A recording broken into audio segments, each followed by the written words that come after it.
ভাৰতীয় জনতা পাৰ্টি দক্ষিণ কামৰূপ জিলাৰ পৰা এইবাৰ 2025-26 চনৰ আমাৰ অসমৰ মাননীয় মুখ্যমন্ত্ৰী ডক্টৰ হিমন্ত বিশ্ব শৰ্মাদেৱৰ নেতৃত্বত যিখন জনমুখী যিখন ৰাইজৰ কাৰণে সুবিধা হোৱা যিখন বাজেট উত্থাপন কৰিছে তাৰ কাৰণে ধন্যবাদ জনাইছো। লগতে আমাৰ অজন্তা নেওগ বাইদেউ ডাঙৰীয়ানীকো আমি ধন্যবাদ জনাইছো। লগতে আজি আমাৰ প্ৰেছ মিটত আমাৰ মাজত উপস্থিত আছে আমাৰ দক্ষিণ কামৰূপৰ ভিতৰত একমাত্ৰ বিধায়ক আমাৰ ভাৰতীয় জনতা পাৰ্টি দলৰ হেমন্ত ঠাকুৰীয়া ডাঙৰীয়া, তেখেতক আমি ধন্যবাদ জনাইছো। আপোনালোকে আটাই গম পায় যে আমাৰ ভাৰতীয় জনতা পাৰ্টি দলৰ এটা কিছুমান আমাৰ বিৰোধীবিলাকে আমাৰ ওপৰত এটা মিছা বদনাম গায় যে তেওঁলোকে কয় যে ভাৰতীয় জনতা পাৰ্টি দল সদায় পুঁজিপতিৰ লগত আছে। আমাৰ সেই এটা মিছা কথা তেওঁলোকে কয়, কিন্তু এই বাজেটে 100% প্ৰতিপন্ন কৰিছে যে ভাৰতীয় জনতা পাৰ্টি দল ৰাইজৰ লগত আছে, নিম্ন মধ্যবিত্ত আৰু মধ্যবিত্ত ৰাইজৰ লগত আছে। এইটো একেবাৰে সঁচা কথা। চাওক আপোনালোকে দেখ প্ৰমাণ আছে, যেনেকে এইবাৰ আমাৰ বাজেটত 12 লাখ টকালে আয়কৰ ৰেহাই কৰি দিছে। এইটো চিন্তা কৰক আপোনালোকে, এজন স্কুলৰ টিচাৰে হওক বা এজন কেৰাণী বা আপোনাৰ বড়োবাবু তেওঁলোকৰ হওক, তেওঁলোকৰ মেক্সিমাম দৰমহা 70-80 হাজাৰ 90 হাজাৰলৈ যোৱা টানে। এনেকুৱা অৱস্থাত 12 লাখ টকালে তেওঁলোকে আয়কৰ ৰেহাই কৰি দিছে। অসম চৰকাৰে আমাৰ মাননীয় মুখ্যমন্ত্ৰীৰ এটাই সপোন যে 2047 চনত ভাৰতবৰ্ষক বিশ্বগুৰু আসনত বহুৱাব লাগে। আমাৰ মুখ্যমন্ত্ৰী মহোদয়ে সেইদিনা কৈছে যে 2026 চনৰ কাৰণে আমাৰ মুখ্যমন্ত্ৰী মহোদয়ে বা ভাৰতীয় জনতা পাৰ্টি দলে বা অসম চৰকাৰে চিন্তা কৰা নাই, চিন্তা কৰিছে কি 2047 চনৰ কথা চিন্তা কৰিছে। প্ৰতিটো ক্ষেত্ৰত আপোনালোকে চিন্তা কৰক, যেনেকে কেনেকুৱা ধৰণৰ কৰিছে এটা কথা আপোনালোকে চাওক। যিবিলাক আমাৰ মন্দিৰ আছে প্ৰতিবিলাক মন্দিৰত 3 লাখকৈ টকা দিছে। আৰু আমাৰ এই 3.0 আমাৰ অৰুণোদয় আঁচনি আহি আছে। ৰেচন কাৰ্ড থকা মানুহবিলাকক আমাৰ এয়া অৰুণোদয় দিয়াৰ ব্যৱস্থা কৰিছে। আৰু কি কৰিছে, ৰেচন কাৰ্ড থকা প্ৰতিগৰাকী মহিলা আই মাতৃক 25 টকা দৰত দাইল, 20 টকা দৰত চেনি আৰু 10 টকা দৰত নিমখ দিয়াৰ ব্যৱস্থা কৰিছে। এনেকুৱা জনমুখী প্ৰতিটো কাম কৰি গৈছে। আগতে ডক্টৰ হিমন্ত বিশ্ব শৰ্মাদেৱৰ চৰকাৰ অহাৰ আগতে অসমত কি আছিল, অসমত মাত্ৰ 7খন মেডিকেল কলেজ আছিল। বৰ্তমান 14খন মেডিকেল কলেজ আজি অসমত স্থাপন হৈছে। সেইকাৰণে আমি অসমৰ মাননীয় মুখ্যমন্ত্ৰী ডক্টৰ হিমন্ত বিশ্ব শৰ্মাদেৱক আৰু অজন্তা নেওগ বাইদেউ আমি ভাৰতীয় জনতা পাৰ্টি দক্ষিণ কামৰূপ জিলাৰ তৰফৰ পৰা আজি ৰাইজৰ যিখন বাজেট, নিম্ন মধ্যবিত্তৰ যিখন বাজেট উত্থাপন কৰিছে তাৰ কাৰণে আমি বহুত আমাৰ ফালৰ পৰা ধন্যবাদ জনাইছো। যেনেকে অসমখন যাতে আগবাঢ়ি যায় তাৰ কাৰণে ভগৱানৰ ওচৰত প্ৰাৰ্থনা জনাই মই মোৰ বক্তব্য সামৰি মাৰিছো। ইয়াৰ পিছত আমাৰ বিধায়ক মহোদয়ে আমাৰ বক্তব্য ৰাখিব। দক্ষিণ কামৰূপৰ আজি যিখিনি উপস্থিত আছে আমাৰ সাংবাদিক বন্ধুসকলক ধন্যবাদ জ্ঞাপন কৰিছোঁ যে আপোনালোকে আজিৰ এই সংবাদ মেলটোত আপোনালোকে উপস্থিত আছে। আমাৰ সন্মানীয় সভাপতি অঞ্জন গোস্বামী ডাঙৰীয়া আপোনালোকক কিছু মাৰ্গদৰ্শন দিলে ইতিমধ্যে বাজেটখনৰ বিষয়ে। আপোনালোকে সকলোৱে জ্ঞাত যে এইবাৰ আমাৰ মাননীয় মুখ্যমন্ত্ৰী মহোদয়ৰ পৃষ্ঠপোষকতা, আমাৰ ফাইনেন্স মিনিষ্টাৰ অজন্তা বাইদেউ ডাঙৰীয়ানীৰ পৃষ্ঠপোষকতাত ইতিমধ্যে বাজেট পবিত্ৰ বিধানসভাত উপস্থাপন কৰা হ'ল। আৰু আপোনালোকে সকলোৱে জ্ঞাত যে মাননীয় মুখ্যমন্ত্ৰী ডক্টৰ হিমন্ত বিশ্ব শৰ্মা ডাঙৰীয়াই যেতিয়া তেওঁ মুখ্যমন্ত্ৰী হৈছিল তেওঁ এটা কথা তেওঁ ঘোষণা কৰিছিলে যে অসমখনক শ্ৰেষ্ঠ 5খন ৰাজ্য পৰিগণিত কৰিব। আৰু সেই লক্ষ্য উদ্দেশ্যৰে তেওঁ 2021 চনৰ পৰা যেতিয়া তেওঁ মুখ্যমন্ত্ৰীৰ তেওঁ পদ লৈছিলে তেতিয়াৰ পৰা তেওঁ কাম কৰি আছে, ৰাইজৰ হৈ কাম কৰি আছে। ৰাইজৰ সৰ্বাংগীন উন্নয়নৰ কাৰণে, অসমৰ সৰ্বাংগীন উন্নয়নৰ কাৰণে তেওঁ দিনে নিশাই 24 ঘণ্টাই কাম কৰি আছে। 2021 বৰ্ষত তেওঁ যেতিয়া মুখ্যমন্ত্ৰী হৈছিলে তেতিয়া অসম তথা ভাৰতবৰ্ষ তথা গোটেই বিশ্বত কৰোনা মহামাৰীৰ লগত বিশ্ববাসীয়ে যুঁজ কৰি আছিল। বিশ্বৰ শক্তিশালী দেশবিলাকেও অৰ্থনৈতিকভাৱে বহু পিছুৱাই গৈছিলে। কিন্তু অসমৰ মাননীয় মুখ্যমন্ত্ৰী ডক্টৰ হিমন্ত বিশ্ব শৰ্মা ডাঙৰীয়াৰ দক্ষতা, তেওঁৰ বিচক্ষণতা আৰু তেওঁৰ দূৰদৰ্শিতা আৰু তেওঁৰ পৰিপক্ক যি ষ্ট্ৰেটেজি তেওঁ লৈছিলে তাৰ ফলত আজি অসমখনে সেই সকলো বাধা নেওচি কৰোনা ভাইৰাছৰকে ধৰি আৰু অন্যান্য যিবিলাক বাধা আছে সকলো বাধা নেওচি আজি অসমখনক এটা নিৰ্দিষ্ট গতিত মাননীয় মুখ্যমন্ত্ৰী মহোদয় আগবঢ়াই লৈ যাবলৈ সক্ষম হৈছে আৰু সেইটোৰ কাৰণে আজি 2021 পৰা 2000 মই যোৱা বাজেটৰ কথা কৈছো যে এই যোৱা বিগত 4 বছৰত যি 21 চনৰ যি বাজেট আছিলে 21-22 বৰ্ষত 22-23 বৰ্ষ 23-24 বৰ্ষ আৰু 24-25 বৰ্ষ এই যিকেইটা বাজেট আছিলে এই 4টা বাজেটত যিখিনি টকা ধাৰ্য কৰা হৈছিল বাজেটত সেই বাজেটত আৰু বাজেটত যিবিলাক কথা কোৱা হৈছিল এই বিগত 4 বছৰৰ এই বাজেটৰ গোটেইখিনি কথা মাননীয় মুখ্যমন্ত্ৰী মহোদয়ে আখৰে আখৰে পালন কৰি তাক ইমপ্লিমেন্ট কৰিছে আৰু প্ৰথমবাৰৰ কাৰণে 2024-25 বৰ্ষ বিগত যি বাজেট আছিলে 1,43,000 অধিক যি বাজেট আছিলে আমাৰ অসমত সংঘটিত হৈ 1,68,000 অধিক বাজেট হৈছিলে আমাৰ 85% বাজেট 2024-25 বৰ্ষৰ বাজেট ইতিমধ্যে ইউটিলাইজ হৈছে সো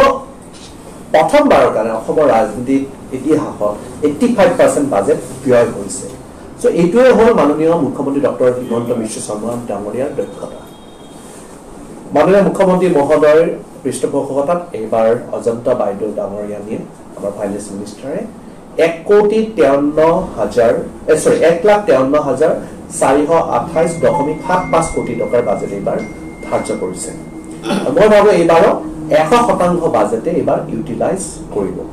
নিশ্চয়কৈ আমি যদি উদাহৰণ হিচাপে ধৰো আমাৰ মাননীয় সভাপতি মহোদয় ইতিমধ্যে ক'লে যে আমাৰ অৰুণোদয় যি আঁচনিটোৰ এটা সময়ত আমাৰ বিৰোধী পক্ষই তেওঁলোকে কয় যে অৰুণোদয় দি পেলাই আমি মহিলাসকলক এলেহুৱা কৰিব বিচাৰিছো আৰু বিভিন্ন আমাৰ পলাশবাৰী সমষ্টিত বিভিন্নজন নেতাই সামাজিক মাধ্যমে হওক বা তেওঁলোকে মিটিং বিলাকত গৈ পেলাই যে অৰুণোদয় দি পেলাই বিজেপিয়ে মহিলাসকলক বেয়া কৰি আছে আজি সেই নেতাসকলে এটা বুজিব লাগিব যে এজন আজি স্বাধীনতাৰ বৃহৎ সময়ত আজি কাৰ শাসন আছিলে সকলোৱে জানে কোনটো দলৰ চৰকাৰ আছিলে আজি স্বাধীনতাৰ পিছতো আজি আমাৰ চৰকাৰ আহিব বেছি দিন হোৱা নাই আমি 8 বছৰ 9 বছৰ আমাৰ কমপ্লিট হৈছে এনডিএ চৰকাৰ আহিব কাৰণে কিন্তু তাৰ আগত বৃহৎ এটা সময় চোৱা আমাৰ কাৰ চৰকাৰ আছিল আপোনালোকে সকলোৱে দিয়া বৃদ্ধি নহল শ্ৰীবৃদ্ধি নহল আৰু সেইটো কাৰণে আজিও মহিলাই দুখীয়া হৈ আছে যাৰ ফলত নেকি সেই দুখীয়া মহিলাসকলৰ কাৰণে 1250 টকা এটা সঞ্জীৱনীৰ দৰে কাম কৰে মই সৰু উদাহৰণ যোৱাকালি মই এছেম্বলিত দিছো যে সৰু উদাহৰণ এটা কৈছো যে আমাৰ ঘৰৰ ওচৰতে মই যিটো উপৰহালি ঘৰৰ ওচৰতে এজনী মহিলা ৰীতা শৰ্মা তেওঁৰ হাজবেণ্ড অকালতে ঢুকাইছিলে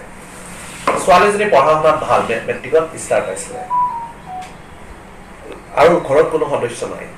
এই মহিলাগৰাকী একমাত্ৰ ছোৱালীক লৈ পেলাই অত্যন্ত কষ্ট কৰি তেওঁলোকে ছোৱালীজনীক তেওঁলোকে পঢ়া শুনা কৰাই আগবঢ়াই লৈ গৈছে এই মহিলাগৰাকী যেতিয়া অৰুণোদয় পাইছে আৰু ৰেচন কাৰ্ড পাইছে এতিয়া তেওঁৰ মুখত এটলিষ্ট এটা কনফিডেন্স আছে যে মান্থলি কিবা এটা পাই আছে আৰু সেইটোৱে তেওঁলোকক যথেষ্ট সহায় কৰিছে আৰু এইটো কাৰণে অকল এইটো এটা মই উদাহৰণ দিছো অকল পলাশবাৰী সমষ্টিয়ে নহয় অসমৰ বিভিন্ন স্থানত লক্ষ লক্ষ মহিলাই যি অৰুণোদয় পাইছে তেওঁলোকে সেই অৰুণোদয়ৰ মূল্য বুজি পায়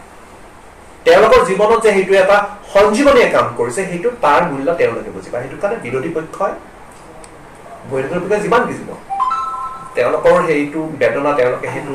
আত্মবিশ্লেষণ কৰিব পৰা নাই কিন্তু আমাৰ মাননীয় মুখ্যমন্ত্ৰী মহোদয় এতিয়াও সেইকাৰণে অৰুণোদয় এইবাৰ বাজেটত আকৌ 37,20,000 মহিলা অৰুণোদয় দিয়াৰ ব্যৱস্থা কৰিছে আৰু বাজেটত এইবাৰ 5,000 কোটি টকা অকল অৰুণোদয়ৰ কাৰণে দিয়াৰ ৰাখিছে আমাৰ কোনো মুখ্যমন্ত্ৰীয়ে আজি সকলে আমি কম মহিলাসকলৰ কাৰণে কাম কৰিছো ছাত্ৰীসকলৰ কাৰণে কাম কৰিছো আমাৰ বহুতো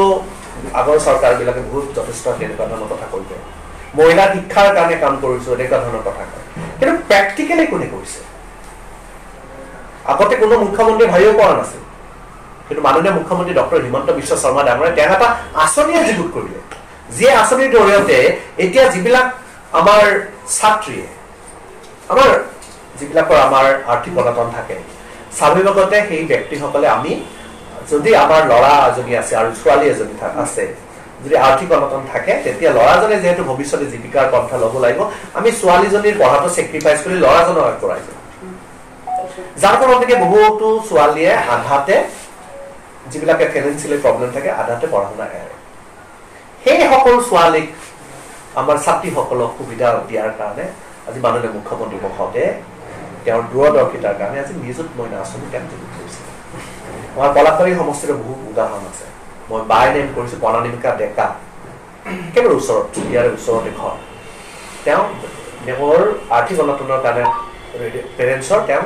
ৰিলেটিভছৰ ঘৰত থাকি পেলাই পঢ়া শুনা কৰি আছে ডিকে কলেজত তেওঁলোকে জুই তালুকদাৰ বাপেক খেতিয়ক তেওঁৰ দেউতাক খেতি কৰে একেবাৰে কিবা কৰি ফেমিলি চলাইছে তেওঁক এই নিযুত মইনা আঁচনিয়ে যথেষ্ট সহায় কৰিছে তেনেকৈ বহু উদাহৰণ আছে মৌচুমী নাথ বুলি এজনী আছে একেবাৰে দুখীয়া ঘৰৰ ছোৱালী তেওঁ নিযুত মইনা পাইছে এতিয়া তেওঁ পঢ়া শুনা আধাতে এৰিম বুলি ভাবিছে কিন্তু এতিয়া আশাৰ এটা সংযোজনী পাইছে আৰু তেওঁ এটা কনফিডেণ্ট পাইছে এতিয়া পঢ়া শুনা দুগুণ উৎসাহে তেওঁলোকে কৰিছে মই জাষ্ট সৰু সৰু উদাহৰণ যাক মই লগ পাইছোঁ সেই উদাহৰণ দিছোঁ আৰু এইটো কাৰণে এইবাৰো আকৌ সেই নিযুত মইনা দিয়াৰ কাৰণে মাননীয় মুখ্যমন্ত্ৰী মহোদয়ে আকৌ ৩৯১ কোটি টকা এইবাৰো বাজেটত ধাৰ্য কৰিছে চ' এই কথাবিলাক কিন্তু বিৰোধীয়ে বিৰোধিতা কৰি থাকে আজি আমাৰ মুখ্যমন্ত্ৰী আত্মনিৰ্ভৰশীল আঁচনি এই মুখ্যমন্ত্ৰী আত্মনিৰ্ভৰ আঁচনি আমি কোনো পূৰ্বতে কোনো মুখ্যমন্ত্ৰী এজনে এনেকুৱা ধৰণৰ আঁচনি কোনো চৰকাৰৰ অধীনত এনেকুৱা আঁচনি যুগুত কৰা কেতিয়াও দেখা নাই আপোনালোকে সাংবাদিক বন্ধু আপোনালোকক কেতিয়াও দেখা নাই কিন্তু মাননীয় মুখ্যমন্ত্ৰী মানে দূৰদৰ্শী এইটোৱে যে সকলোকে স্বাৱলম্বী কৰিব লাগে অকল নিজে চাকৰি কৰিলে অকল নিজে আমি চলিব পাৰিম তাৰ লগত এটা ইণ্ডাষ্ট্ৰি খুলি বা এটা জীৱিকাৰ পথ লৈ বা এটা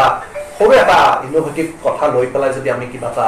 আৰম্ভ কৰোঁ তেতিয়া আমি তাত আৰু ২-৪জনক আমি তাত এংগেজ কৰিব পাৰোঁ আৰু সেইটো কাৰণে এই মুখ্যমন্ত্ৰী আত্মনিৰ্ভৰ আঁচনিটো যুগুত কৰা হৈছে যাৰ জৰিয়তে নেকি ২ লাখ টকাকৈ ইতিমধ্যে টকা দিয়া হৈছে আৰু যদি নেকি সেইখিনি ফাক ব্যৱহাৰ কৰিছে আৰু ফাৰ্ষ্ট কেছত ২৫,০০০ যুৱক যুৱতীক এই আঁচনিৰ জৰিয়তে টকা দিয়া হৈছিলে আৰু আমাৰ পলাশবাৰী সমষ্টিত প্ৰায় ২টা গাহৰি ফাৰ্মত মাত্ৰ এটা গাহৰি আছিলে কিবা কৰি তেওঁলোকে কষ্ট কৰি পেলাই ঘৰখন চলাইছে এতিয়া এই মাননীয় মুখ্যমন্ত্ৰী মহোদয়ৰ CM ট্ৰিপুল আঁচনি পোৱাৰ পিছত তেওঁলোকে এটা নহয় 10টা গাহৰি মই নিজে দেখিছোঁ বাই নেমু ক'ব পাৰোঁ তেনেকৈ বহুখিনি উদাহৰণ আছে আৰু সেইটো কাৰণে এইবাৰ সেই আঁচনিটো আকৌ পুনৰবাৰ যুগুত কৰাৰ কাৰণে মাননীয় মুখ্যমন্ত্ৰী মহোদয় ৭৭৩ কোটি টকা ইতিমধ্যে আবণ্টন দিছে আৰু মই ভাবোঁ যে এইবাৰ আৰু আমাৰ পলাশবাৰী সমষ্টিত প্ৰায় 500 পৰা 600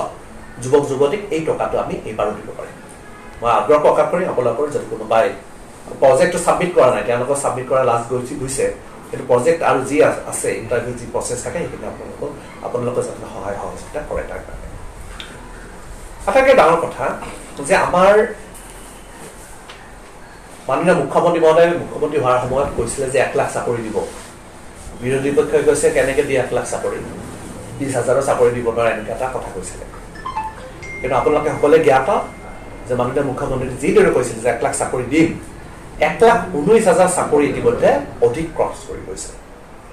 আৰু ৪০,০০০ চাকৰি এতিয়া বিজ্ঞাপন হৈছে আমাৰ সমষ্টিতে ভাবি চাওক দক্ষিণ কামৰূপতে এনেকুৱা এজন ব্যক্তি ওলাই দিয়ক যোনে নেকি টকা দি চাকৰি পাইছে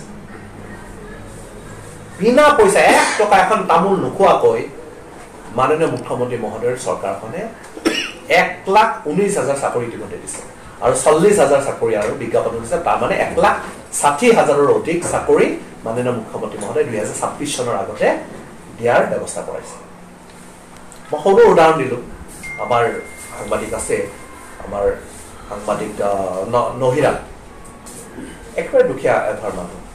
বাই নেম কৈছোঁ মহেন্দ্ৰ ৰাজবংশী এখন সৰু দোকান আছে তেওঁ ল'ৰাই চাকৰি পাইছে বিজয় ৰাজবংশী আজি ঘৰখন কিমান এটা আনন্দত আছে দিনে তেওঁলোকে সৰু এখন দোকানে কিবা কৰি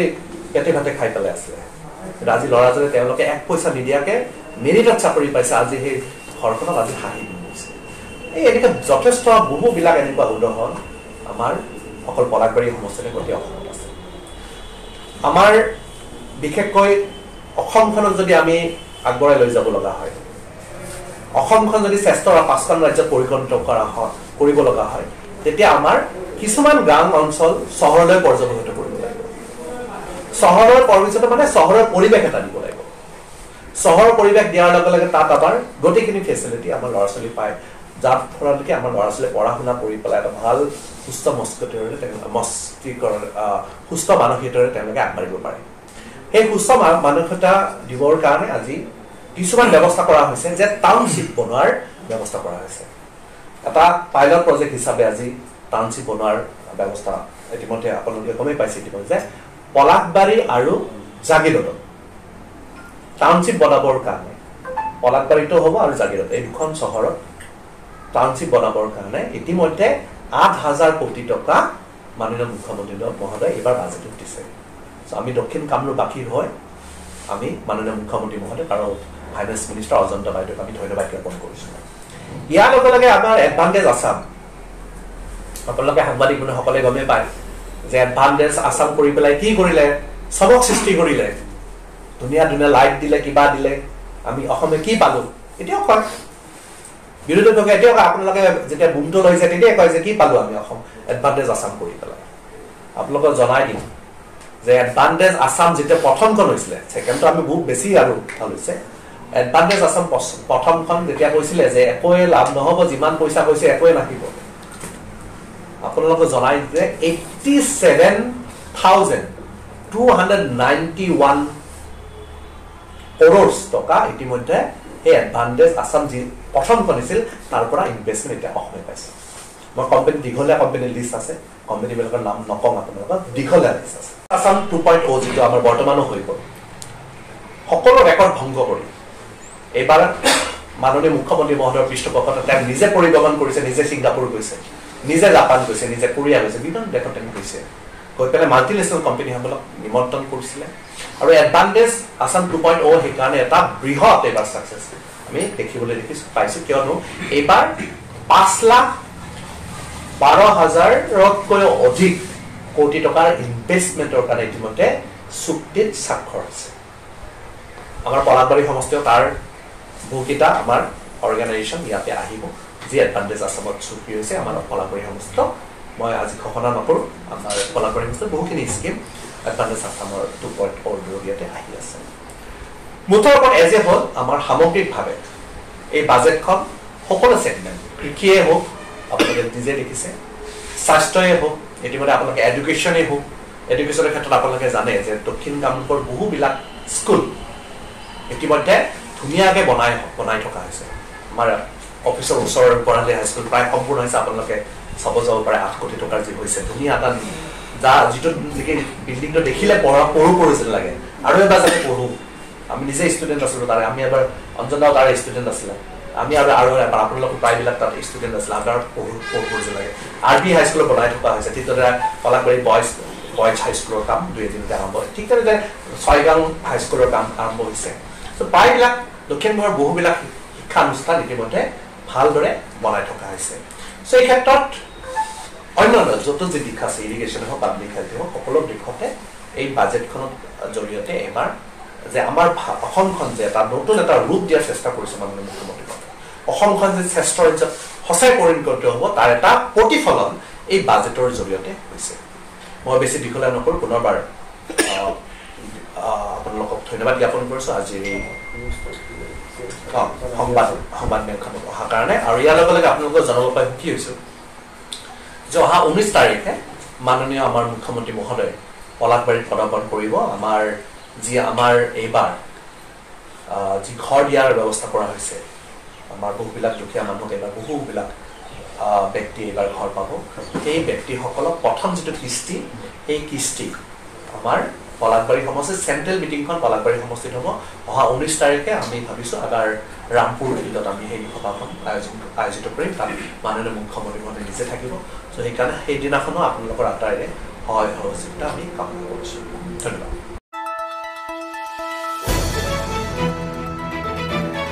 দ্য নিউজলেণ্ডছ, অবিৰত তথ্যানুসন্ধান, আপোনাৰ সেৱাত খবৰ সন্ধান। দ্য নিউজলেণ্ড।